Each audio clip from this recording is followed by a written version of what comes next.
दूध न पीने वाली बिल्ली। एक बार महाराज कृष्णदेव राय ने सुना कि उसके नगर में चूहों ने आतंक फैला रखा है। चूहों से छुटकारा पाने के लिए महाराज ने 1000 बिल्लियां पालने का निर्णय लिया। महाराज का आदेश होते ही 1000 बिल्लियां मंगवाई गई। उन बिल्लियों को नगर के लोगों में बांटा जाना था। जिसे बिल्ली दी गई उसे साथ में एक गाय भी दी गई ताकि उसका दूध पीकर बिल्ली को पाला जा सके। चूहों से सभी लोग परेशान थे, अतः जब बिल्लियां बढ़ रही थी तो लोगों की लंबी लंबी कतारें लग गई थी। वह अवसर पर तेनालीराम भी एक कतार में खड़ा हो गया।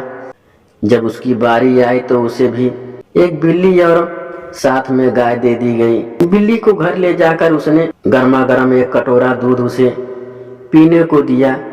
बिल्ली भूखी थी। बेचारी ने जैसे ही कटोरे में मुंह मारा तो गर्म दूध से उसका मुंह बुरी तरह जल गया।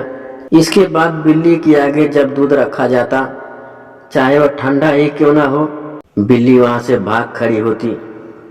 गाय का सारा दूध तेनालीराम और उसके परिवार के अन्य सदस्य ही पी जाते। बेचारी बिल्ली कुछ ही दिनों में इतनी कमजोर हो गई कि उसमें चूहे पकड़ने की ताकत भी नहीं रही।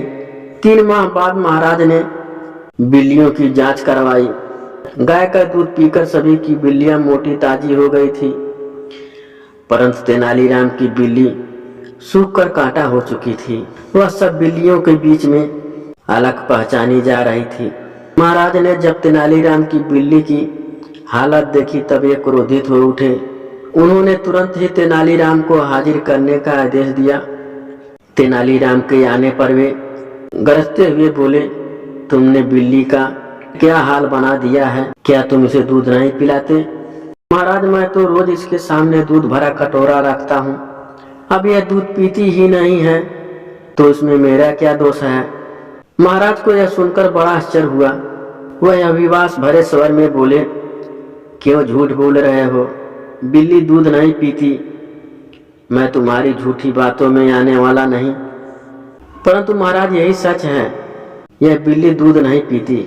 महाराज झल्लाकर बोले, ठीक है, यदि तुम्हारी बात सच निकली तो तुम्हें 100 स्वर्ण मुद्राएं दी जाएगी, अन्यथा 100 कोड़ों की सजा मिलेगी।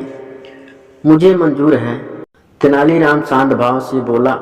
तुरंत ही महाराज ने एक कटोरा सेवक से दूध का भरा कटोरा लाने को आदेश दिया। सेवक जल्द ही दूध से भरा कटोरा ले आया।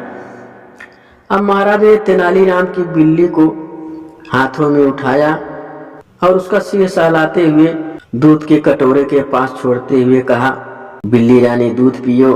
बिल्ली ने जैसे ही कटोरे में रखा दूध देखा तो वह म्याऊं म्याऊं करती हुई वहां से भाग निकली। महाराज, अब तो आपको विश्वास हो गया होगा कि मेरी बिल्ली दूध नहीं पीती। लाइए, अब मुझे 100 स्वर्ण मुद्राएं दीजिए। तेनालीराम ने कहा, यह तो ठीक है, लेकिन मैं एक बार उस बिल्ली को ध्यान से देखना चाहता हूँ। यह कहकर महाराज ने एक कोने में छिप गई बिल्ली को पकड़कर लाने का आदेश दिया। बिल्ली को अच्छी तरह देखने पर उन्होंने पाया कि उसके मुंह में जले का एक बड़ा सा निशान है।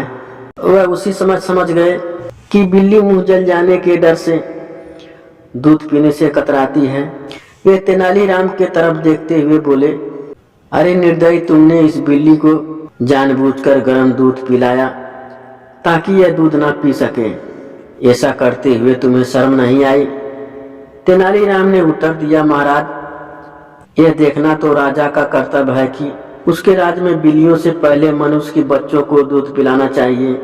इस बात पर महाराज हंस दिए। उन्होंने तेनालीराम को तुरंत ही 1000 स्वर्ण मुद्राएं भेंट की और बोले, तुम्हारा कहना ठीक है, परंतु मैं आशा करता हूँ कि भविष्य में तुम बेजुबान पशुओं के साथ दुष्टता नहीं करोगे।